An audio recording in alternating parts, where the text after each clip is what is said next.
Totoo po ba, isa sa mga pinakamalungkot na muka ng pamilya ngayon, yung pamilyang hindi nagsusuportahan. Yung nawala na yung suportahan sa isa't isa.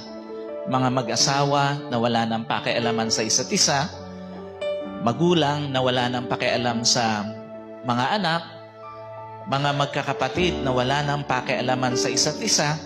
Napakalungkot na mukha ng isang pamilya na nawala na yung pagpapahalaga, yung dumating na sa point na wala nang pakialam sa isa't isa. Kasi nga, ito po ang totoo.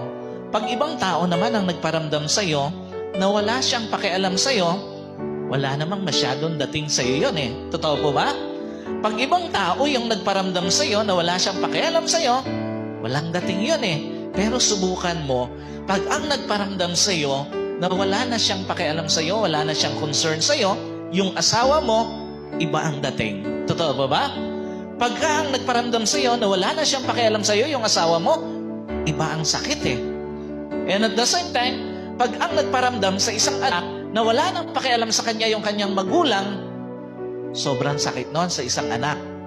At sa mga magkakapatid, pag ang nagparamdam sa'yo na wala nang pakialam sa'yo yung kapatid mo, iba ang dating nito sa'yo. Alam niyo po, gaya ng aking nabanggit, isa sa mga pinakamalungkot na mukha ng buhay, yung pamilya, yung bawat miyembro ng pamilya, dumating na doon sa point na wala nang pakialam sa isa't isa.